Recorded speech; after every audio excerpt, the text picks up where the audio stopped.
My name's Greg Remke. I direct programs for economic thinking. In July, I was invited to speak to students at the Institute for Economics Europe seminar in Aix-Marseille University. And the focus of my presentation was entrepreneurship, enterprises, and the environment, with an optimistic look on how regenerative ranching, farming, and aquaculture can save the planet. That is, can both clean the environment and provide nutrient-dense foods for people around the world. So, some controversial sounding books: Cows Save the Planet, looking at the benefits of ruminants in absorbing, sequestering CO2, improving nutrient density of the soil, cooling the soil, other benefits. This sort of counter the claim or the concern that cows emit too much methane and CO2 and are bad for the planet. So, debating cows.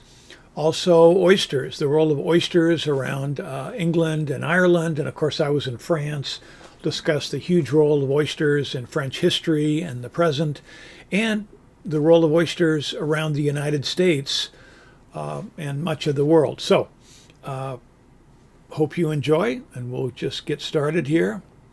Now, I previously gave a presentation last year in Aix-en-Provence on energy, food, and the environment, similarly looking at the role of microbial life in the soil for improving nutrient density in plants, animals, and helping people, the sort of carbon cowboy videos you can find. Plus, I was arguing that the metabolic health crisis and the chronic health epidemic in the U.S. linked to the food people are eating and the nutritional advice and recommendations they're getting from the government. Then for the national high school debate topic for one of the homeschool debate leagues on reforming agricultural policy, I've been giving presentations on the economics of ag policy, and we'll discuss that a little bit for the U.S. and the EU. So, my problem starts looking out the window from my little balcony in Des Moines, Washington, looking out at Puget Sound. And our beach is just beyond this. And it's wonderful to have access to the beach and so forth, but the beach is pretty gunky. It's full of seaweed. It's sort of murky. You can see some of this here. Here's the heavy seaweed that we now have, some herons there, and this gunky seaweed and murky water where I am, which I don't like. I'm biased. I'd like to walk on the sand. I'd like the water to be clear. How do we move from this sort of beach where you're trying to get through this? I mean, it's colorful, it's beautiful, but I'd prefer to have sand to walk on and clear water to walk in. And the way to get from here to there is oysters.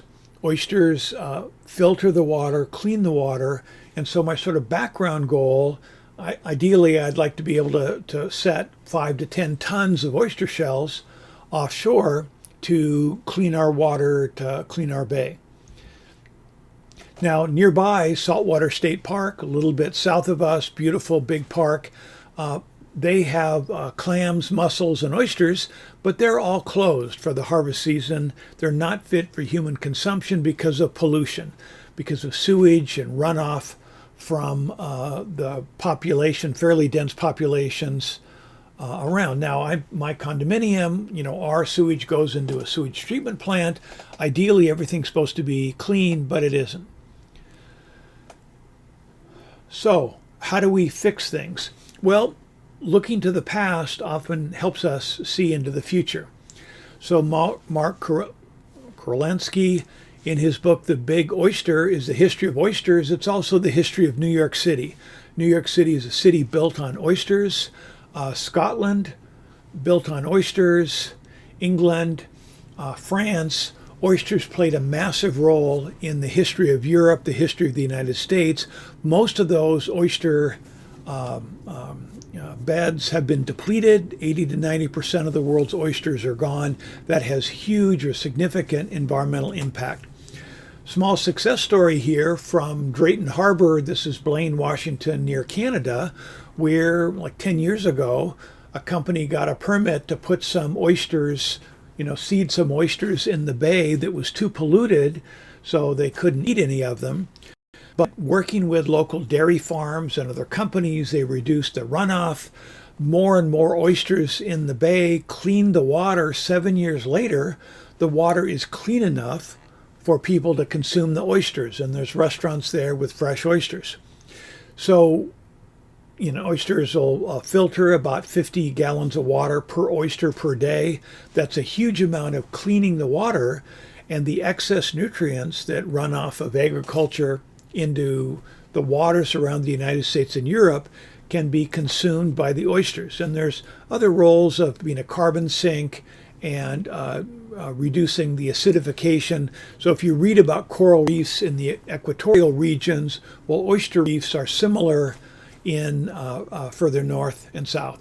Okay, so a famous novel or nonfiction about oysters in Brittany, the oysters of the French town there, the famous John Singer Sargent, the oyster gatherers, and the town that they're gathering in is still active in oysters today.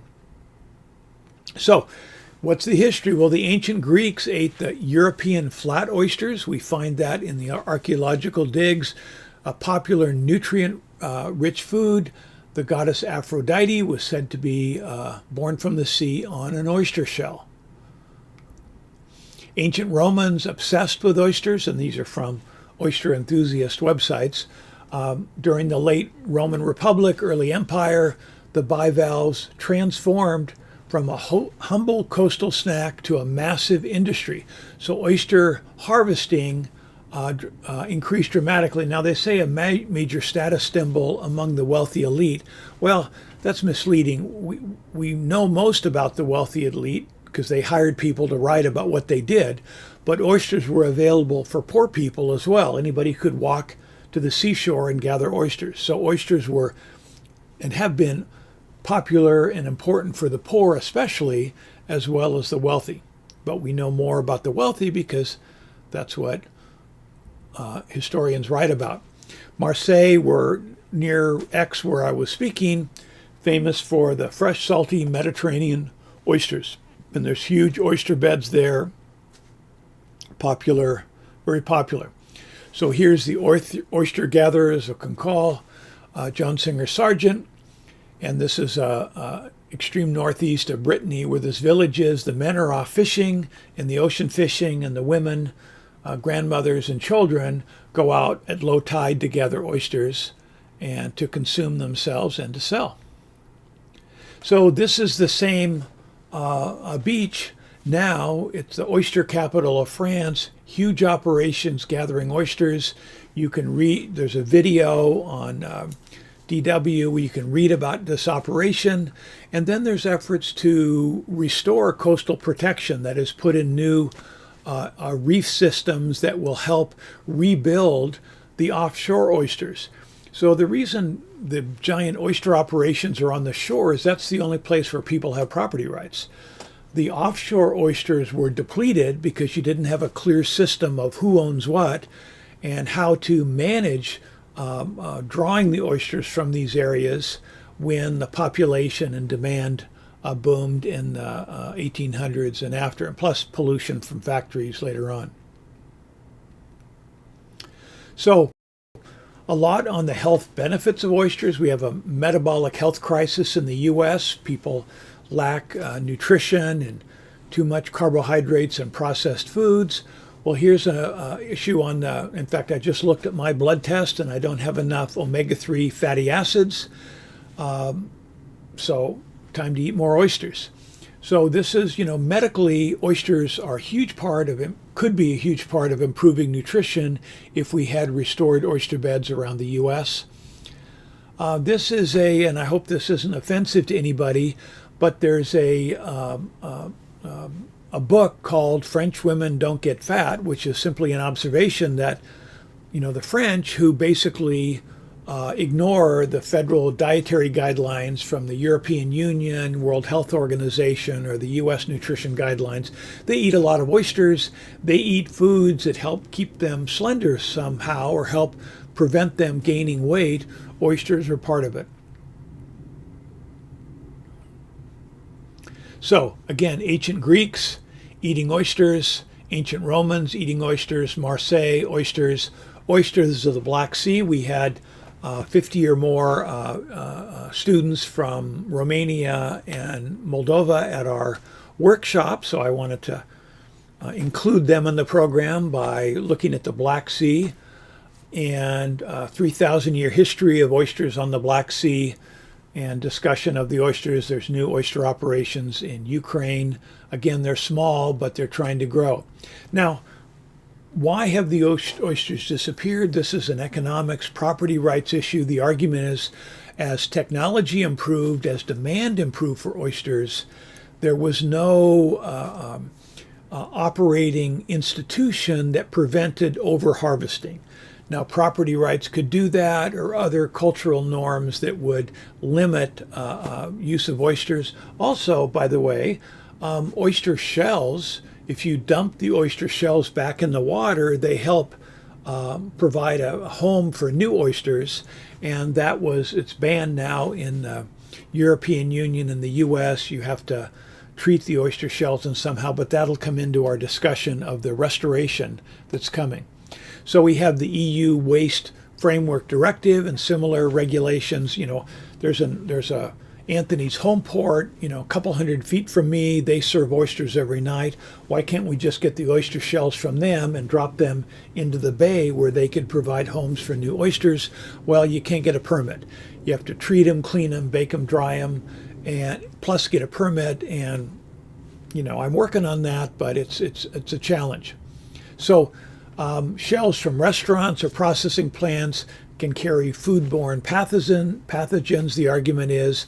And so there's a number of things going on, but you need oyster shells in the water to provide homes, to at least try to protect future oysters in habitat. Again, we'll discuss this.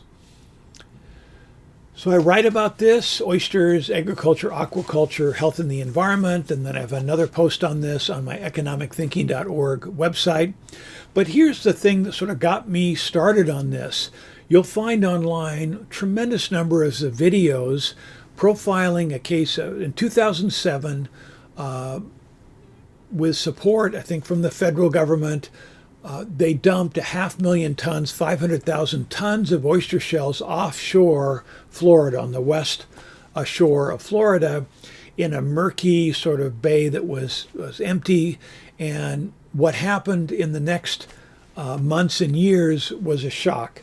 You know, within days, weeks, there was a microbial bacterial film on the oyster shells. The oyster shells changed the chemical composition of the water.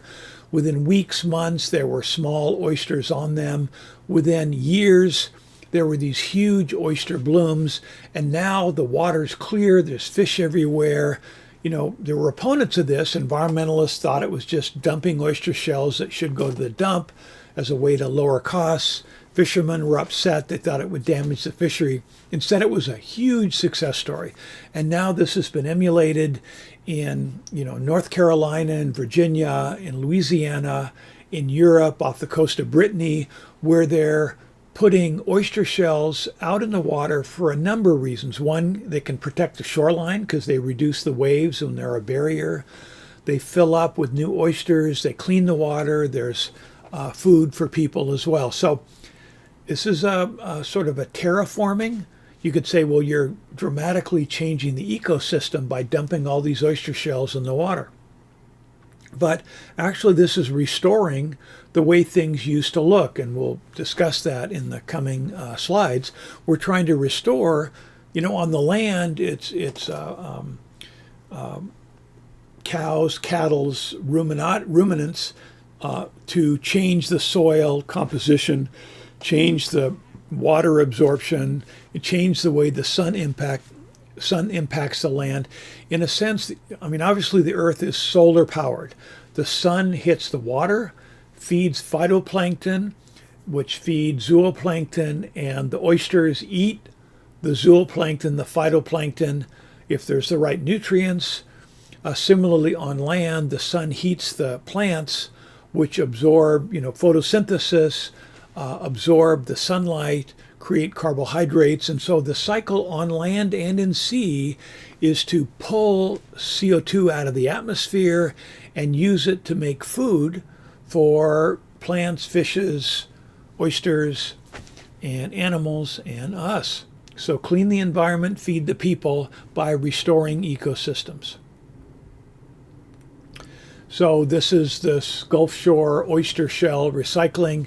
I mean, there's a ton of videos that are posted on this, but this is a NOAA story, a $5 million grant, Gulf Coast Partners, restoring oyster populations, and that's discussed online.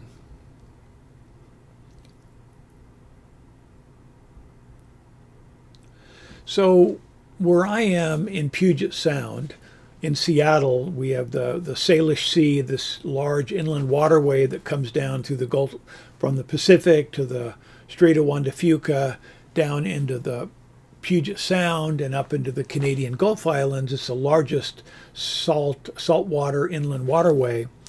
There's an effort to restore the oysters that were a huge source of food for people in Washington State in the 1800s and for California after the gold rush. All the oysters were wiped out. Again, I would argue because of a lack of legal institutions to protect from overharvesting, as well as pollution from factories and people here. But the Puget Sound Restoration Fund is trying to bring back the Olympia oyster here, and there's operations around Puget Sound. And there's, the Olympia oysters, there's other shellfish, of course, that are beneficial, mussels, clams, and so forth. But concern of ocean acidification from increased CO2 levels, but oysters counter that by absorbing the acid to build their shells and so forth. So there's a lot of efforts going on here that are nonprofit, funded by foundations, donors, and the state and federal government. Here's, again, in Louisiana, 100 million oyster shells on the Dying Coast, and, the typical sort of clickbait, video. But this is from April 2026, 100,000 views, and there's a video on this. So Louisiana, the concern about the waves pulling away the land, making things more difficult. What if you could put out these oyster reefs that would both grow oysters and protect the land? 1 million per mile as a seawall. So it's an infrastructure investment, and so it was funded by the federal infrastructure program. I mean, they meant to build roads and bridges. Instead, they got oyster infrastructure. But still, understanding the benefits of an oyster reef is it's fascinating. Again, both food and protecting the seashore from hurricane winds and waves. Again, in Europe and here. And here's this is an environmental group. I've forgotten which one. The head is an author of a book, Nature Fortune, and he's talking about green infrastructure. So instead of putting big concrete walls outside of Galveston, this is giant bricks of oysters in wire cages that fill up with oyster and fish and so forth. They protect the soil, they protect the shore from waves, but they also build they filter the water, attract fish, build oysters. Tremendous improvement over just putting concrete or big rocks out in front of the seashore. So again, oyster reefs. And we have, these articles are on the Economic Thinking website. But so first off, for the debaters with the agriculture topic in the U.S., aquaculture, that is farming fish or oysters or other shellfish or shrimp, is a form of agriculture. So it's topical. But it's interesting, is an aquaculture project a farm? A shrimp farm or oyster farm? Or is it infrastructure to protect the shore? Or is it an environmental project? So you have this sort of mix of environmental goals to clean the water, protect the ecosystem, and you've got oyster people who just want oysters. They may or may not care about the environment beyond oysters, but they harvest oysters, they sell oysters, that's their living. They're happy that it cleans the water, but they're more interested in oysters, and the fishermen interested in fish. So this is if you look online, there's a series of videos about the oyster industry, and this is a video from New Zealand. An entrepreneur has something called a flip farm, which is a way of more rapidly raising farmed oysters. So these are huge operations where they're farming the oysters. The oysters don't need food because food comes from the sun. The sun shines on the water, feeds the phytoplankton, and the oysters harvest that. There's other ways to make the water nutrient dense. So again, aquaculture officially and practically part of agriculture, so it's relevant for the Stoa League agricultural reform topic. So here's Goose Point. Now this is in Willapa Bay in Washington, on the coast of Washington, which was a huge source of oysters in the 1800s, early 1900s, until it was depleted. But now you have private companies like Goose Point that are raising a large number of oysters and shipping them around the state, around the country. And you can look at videos where they're describing the oyster operation, and obviously this is a large oyster right there, and discussion of how to shuck them. Not everybody likes oysters. And I would say if you don't like oysters, think of it as medicine and have your pill every day because it's full of important nutrients. But a lot of people really love oysters for food. And I grew up, with oysters. When we went to the Canadian Gulf Islands, we'd just go out in the dinghy and pick them up off the ground, put them on the barbecue at night, and when the shell opened, we'd have an oyster. So part of this bigger story of regenerative ranching and farming is that the microbes, the invisible world underground, is a key part of how soil provides nutrients to plants that make them nutrient dense and healthy for animals and people. Similar things are happening in the water. Microbes are essential partners with oysters. They, help with making the shells, digesting the food, design the immune system just like they do in our body. So oysters are part of a bigger ecosystem of microbes that are, as discussed in this and many other posts. So you look at how the oyster works, how the hard shell works, the role of that in the ecosystem, the way microbes are a part of that. And so I mentioned microbes here as sort of, we'll be looking ahead at the role microbes play in cattle, in people. So the long history, again, this is for a talk to European students, but it's a similar story in the US. These oyster reefs were vast. This is from the University of Edinburgh, a paper from 2025.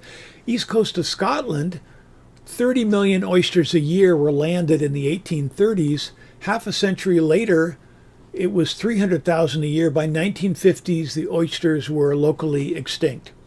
So the challenge is industrialization brought factories and a huge population growth in Edinburgh and Scotland, and the demand for oysters increased dramatically. So the oyster harvesters, went out in their boats to collect oysters offshore, and hugely popular, but because there wasn't a legal system or institutional system to make sure that harvesters weren't taking more oysters than oysters could regenerate every year, they wiped them out.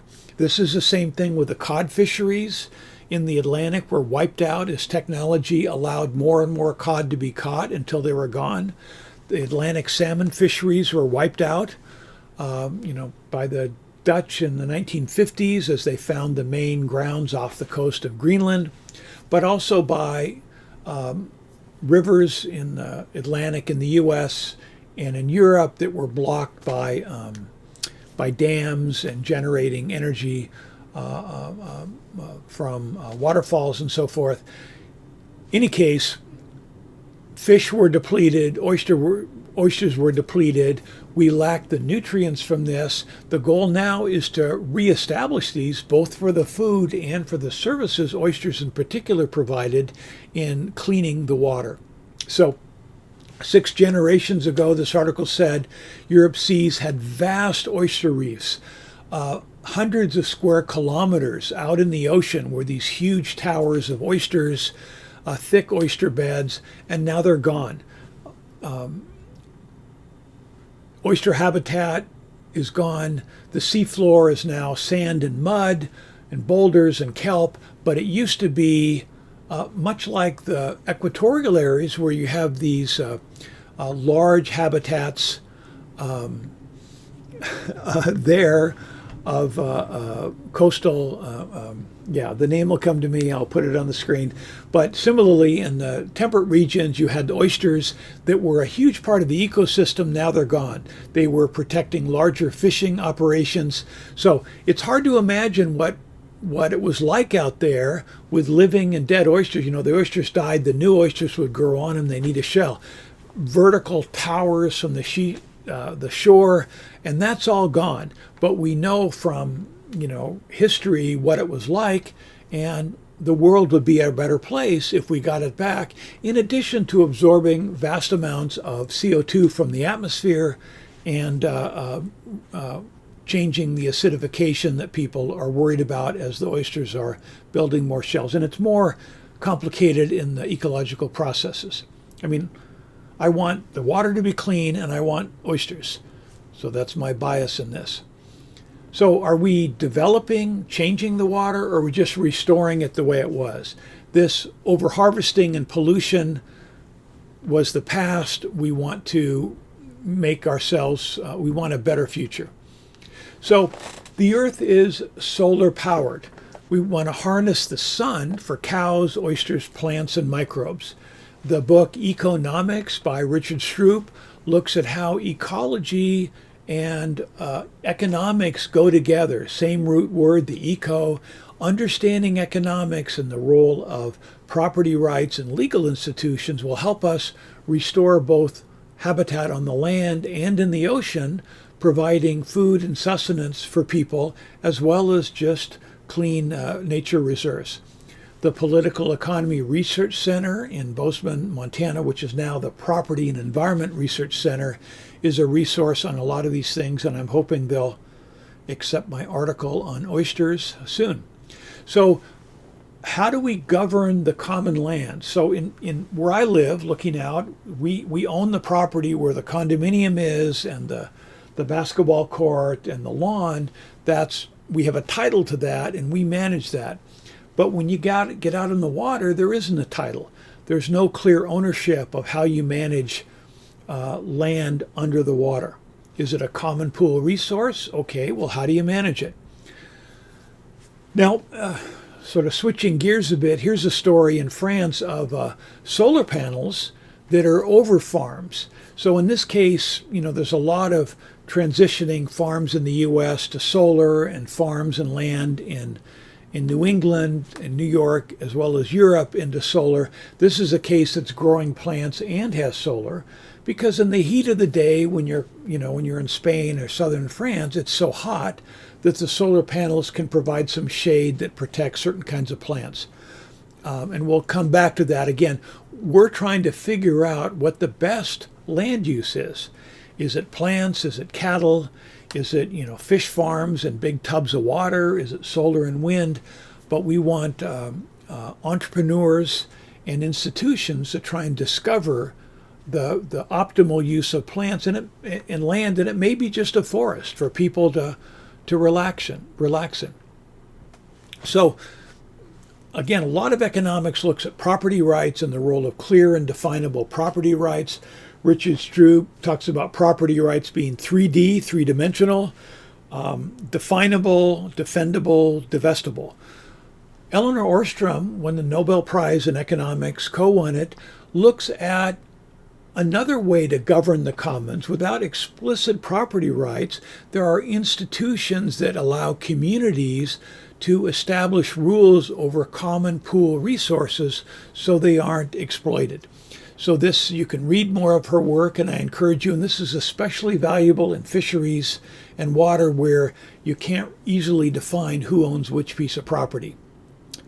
So, at first, when you have very few people and animals, fish, shellfish are abundant. Like Lake Washington near me in Washington State, originally you had few people, you had Native Americans, you had this large body of water, but over time, more and more people came.